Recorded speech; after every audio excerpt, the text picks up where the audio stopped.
My name is Sanjay Reddy, and I teach economics at the New School for Social Research in New York. And I'm an economist, a development economist primarily, but I have broad-ranging interests and I work on inequality and poverty issues globally, among other things. I am a lead author of the chapter on paradoxes of inequality. I'm not entirely sure yet what paradoxes we'll discover, but that's the title. I was very intrigued by the invitation, since one rarely is approached to participate in a collaborative endeavor of this scale. Of course, academics are used to collaboration, and I certainly have benefited a lot from collaborative projects that I've done, but usually on a small scale. And unlike some of the other participants, I have not been involved in the IPCC. So this struck me as a very interesting experiment, and one that I thought I could potentially learn from, both in terms of the process and in terms of the substance. I should have also mentioned earlier that, of course, one of the objectives that I certainly would have in mind, and I'm sure the organizers of the project as a whole do, is to help to catalyze a broader global discussion on social progress, what it is and whether it is taking place and how it can be furthered, which would draw on the available knowledge. I have a somewhat jaundiced view of the concept of social science, because I think that a lot of what passes under the heading of social science is not in fact so scientific. But let us say the systematic research into social phenomena that is taking place, which is quite considerable, is something that we can learn from. And it's very difficult for any individual to assimilate the vast quantity of information that there is out there. And so the idea of bringing together a group of people who can jointly make such an effort, I think, is a very commendable and an interesting one. I believe very much that the kind of bridging knowledge which this sort of panel is going to bring about, or hopes to bring about, is sorely lacking in academia. We have a very detailed division of labor with people working on many topics that are increasingly specialized and about which they are genuinely producing knowledge, but at the same time that knowledge is so specialized that it's hard to make sense of the whole, and it requires, I think, a really disciplined and conscious effort to produce bridging knowledge and not just to bore deeper down into what already has been formulated by way of a specific research question in order to use the knowledge that has been generated. And that's exactly what this is aiming to do. What is the most relevant work of mine for thinking about social change? Well, some years ago I wrote a paper called How Not to Count the Poor. And How Not to Count the Poor was aimed at analyzing the most widely used global poverty estimates, the so-called $1 and $2 a day estimates of the World Bank. And although the title might have appeared somewhat oppositional, the content actually wasn't so much oppositional as it was analytical. Our goal was to really try to understand whether these estimates made any sense. And one of the things that we discovered in the process of the debate which took place as a result of this paper, which received very widespread circulation and interest, was that it's very, very hard to get people to give up their hobby horses. The particular ideas that they are, for one reason or another, attached to or they've come to think of as describing the world. And of course, that's all the more the case when you have powerful institutions which are behind them. So I personally learned a great deal from the debate which took place, not only about what the different views were in the debate and what were some of the reasons that that people held fast to the views that they did intellectually, but also about the social and institutional barriers to changing points of view. And I think that any project to really make social knowledge usable by people has to be concerned not only with having the right ideas, which is of course crucial, ideas which are in some sense warranted and justifiable in terms of evidence and in terms of reasoning, but also finding ways to communicate with people that help to bring about real persuasion and real change. And that's not always straightforward, partly for psychological reasons and partly for political and institutional reasons. And one has to, I think, be quite savvy about all of that. Now it's a wonderful question to ask, what are the most relevant social problems today? You also added the words "in my field," but I tend to think that one should drop those words, because in the end we're interested in people and their experience in society, and not simply in, as it were, academic navel-gazing or asking the question, what does a given discipline have to say? At least I think that that's what we should be doing. So if we take that broader question, of course there are so many contenders out there that one could mention, but one that occurs to me is very important, and which some people have pointed to recently, and which I'm very aware of, is that much as there is taking place in the world a development process which is quite spectacular in certain countries, and China is the most notable example, of course, of this kind. A large number of countries and very large number of people have also been left out. And not just left out a little, but almost entirely left out in many cases. And perhaps these developments are not completely unconnected as well. If one thinks about the situation of many of the middle-income countries, including the lower middle-income countries, which don't have very low wages, it's very hard for them to compete on the basis of labor cost, which used to be traditionally thought of as a resource of developing countries, that they had large and abundant labor forces which were able to work at relatively low costs, which enabled these countries to have comparative advantage in the production of labor-intensive commodities in the world market.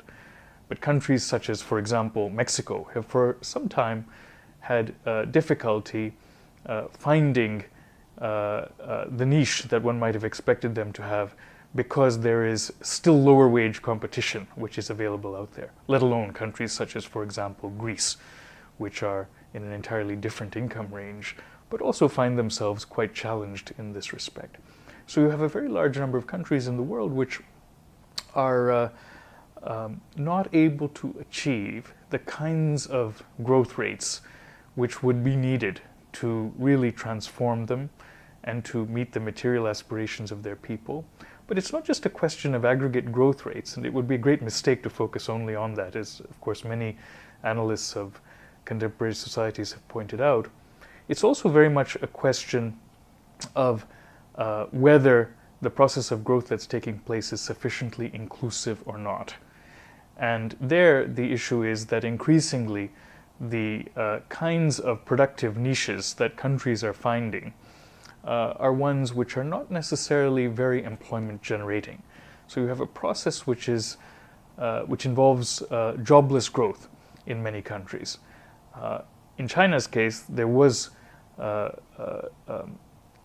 very different experience, which was that manufacturing was the engine of growth. Even though there was a lot of services expansion as well in China, it was very much driven by the manufacturing sector for quite some time. But many other countries are not really experiencing that. So you have processes of development which are quite slow in a number of cases, or not sufficiently rapid at any rate, and which are not sufficiently employment generating. And you have other problems, such as urbanization, which is taking place at a very rapid rate, or has already taken place, which is driven as much by push as by pull factors, due to the agrarian sector not being able to provide for people. So you have megacities which develop, which don't necessarily provide good living conditions to people, and a sort of maldevelopment, which is not what we want to see. So I think that the picture around the world is one which is very complex. There are great success stories. There are some, of course, spectacular failures, countries in crisis in one way or another. And there are quite a number of countries in between which are in some sense muddling along. But that is really, I think, not quite enough if we want to see genuine social progress. Well, it's a very interesting question whether this work with IPSP will impact my future research. I think that any collaborative endeavor of this scale, which introduces a rich polyphony of voices, if you will, or I hope that it would try to do that and will succeed in doing that to some extent, will be one that will, I think, be very interesting, perhaps exciting. It could be something that gives me a chance to learn from colleagues, to learn what else has been written. It's not physically possible for human beings to read the reams of research that is produced these days. So to have other people introduce in a very concerted way their ideas as to what are the most important findings that ought to be taken note of, what are the most important questions, and to try to collaboratively develop a shared understanding of that, I think will be a learning experience. And I hope it's a model which could be brought to other situations as well, or other processes. I often think that in the so-called social sciences we engage in quite a lot of critique and not so much construction. We don't think enough about how we should build a shared understanding. We're always rather trying to tear down what has already been tentatively built. And I feel that to the extent that this involves construction rather than critique, it's a very nice and welcome experiment, a large-scale one, but perhaps one which can also be brought to the smaller scale as well. Well, the reason that I switched fields a number of times when I was a student was that I did feel that I had something to learn from each of the fields that I studied, but I was also always a bit dissatisfied about what each of them had to offer, or maybe more than a bit dissatisfied. And thus, although I ended up studying economics, it was not because I believed that economics, as I studied it, offered the privileged methodology or the only methodology to understand certain questions, but because it did offer a way to enter certain debates which one might otherwise be excluded from, and to think systematically about certain questions. But that having been said, I continue to believe that it's absolutely essential to draw upon as wide a range of ways of thinking and forms of evidence gathering and forms of reasoning as possible in order to make sense of the world. I mentioned earlier my view that in the social sciences, and indeed generally in systematic knowledge creation, we have a very detailed division of labor. We don't have enough bridging knowledge. We don't try enough to synthesize.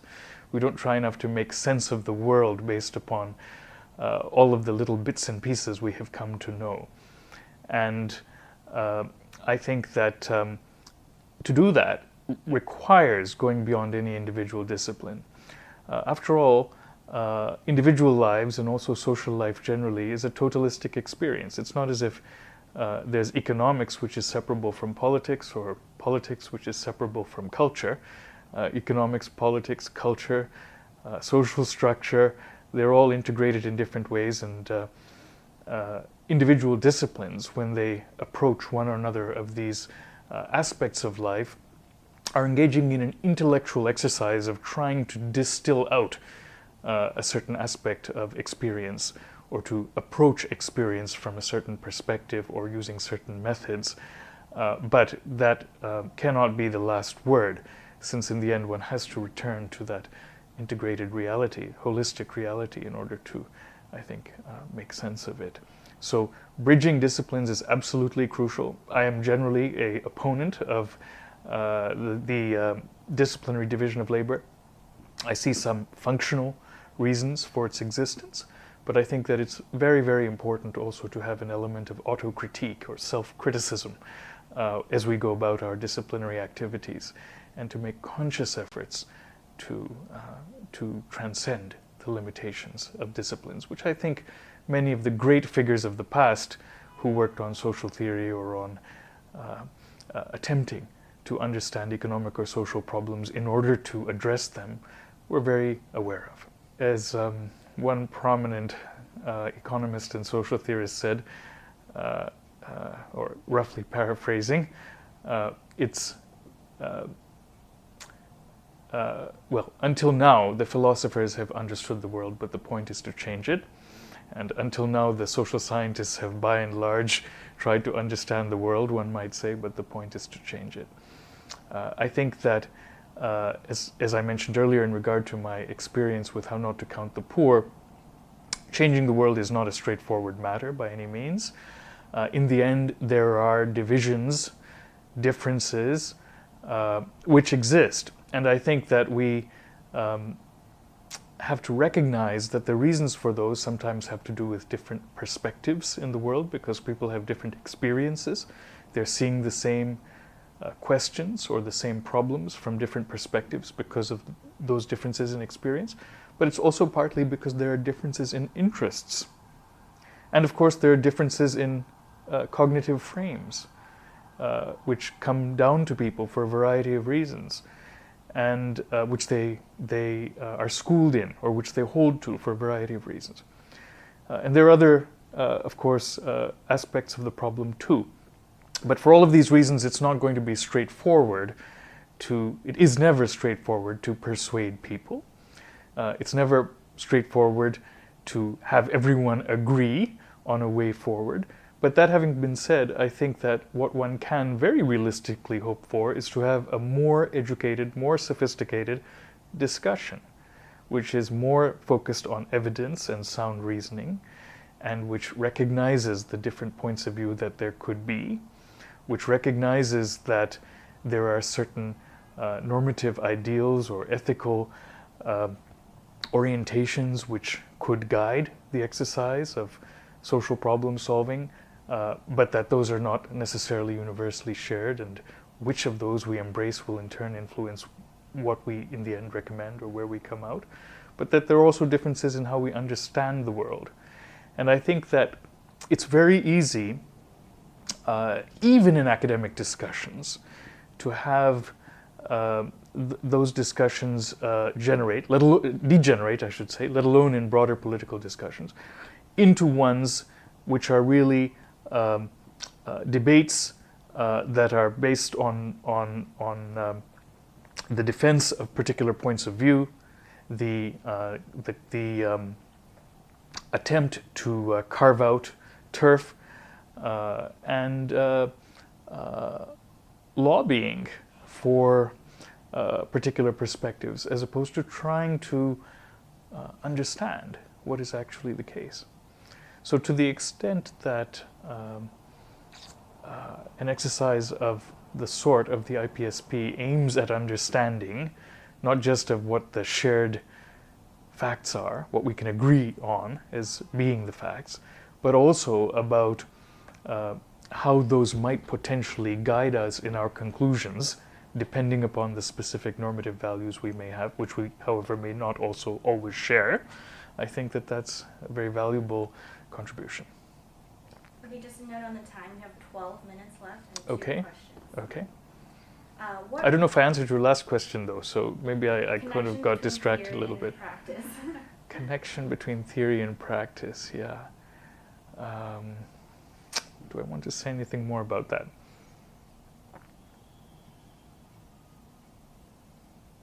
Yes, I'd like to say something more about that, if I could.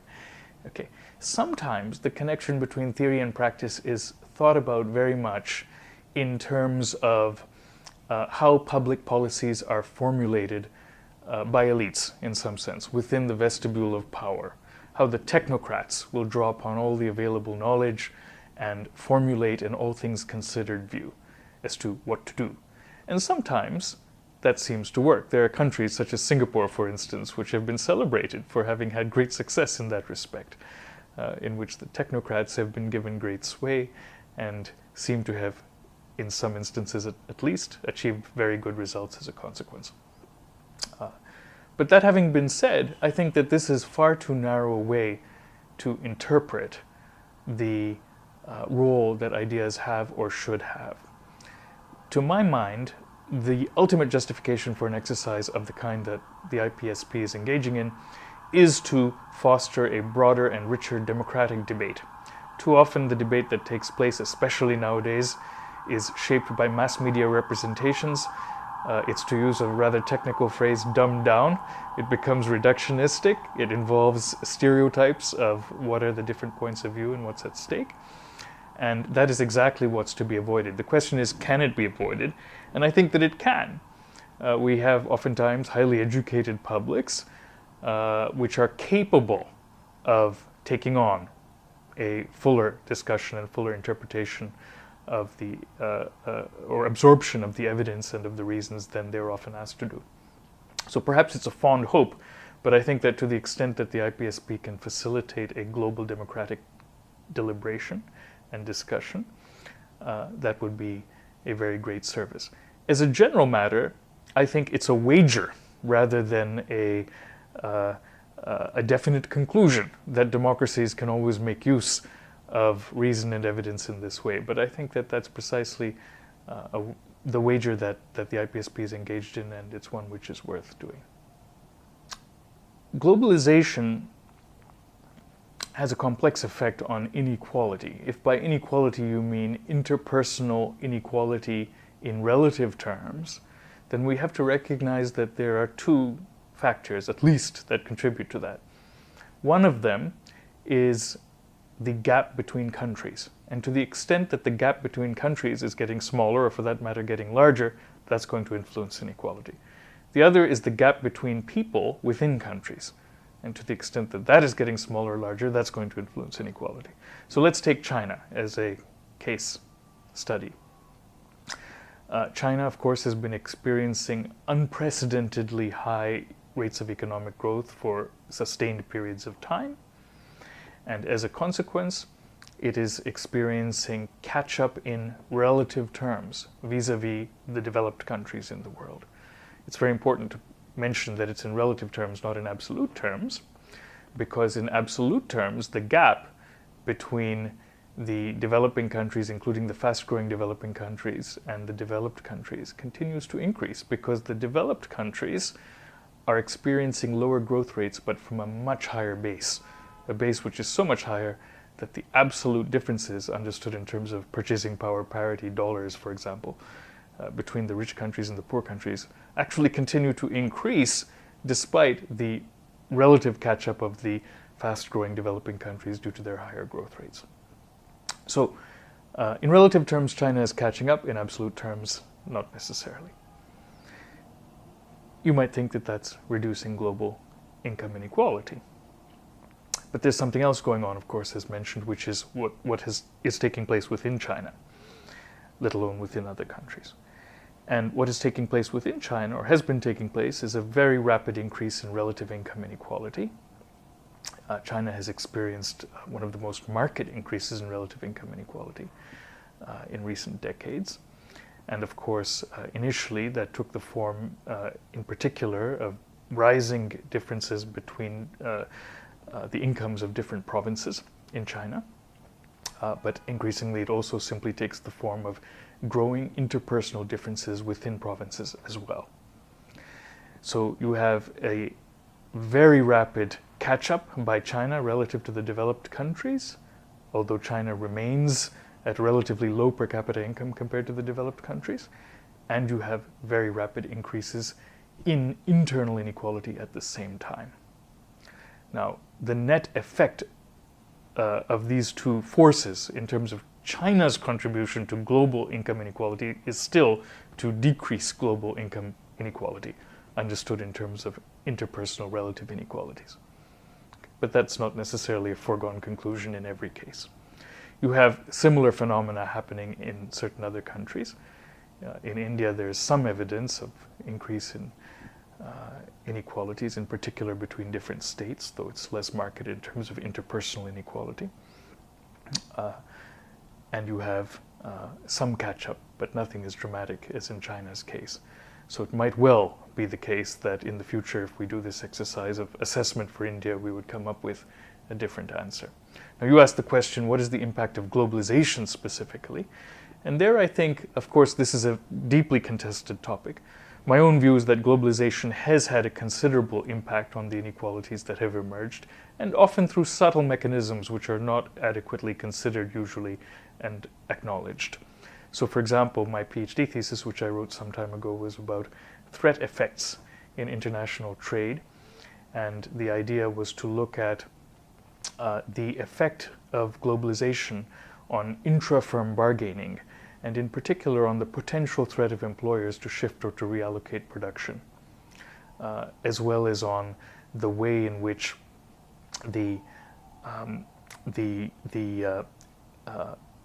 potential impact of a wage increase achieved by workers in one firm or production site on the output and sales of that firm would be potentially changed by globalization. So I think that through this and other mechanisms, globalization has very likely had a considerable effect. We've not, I think, yet come to a consensus about that.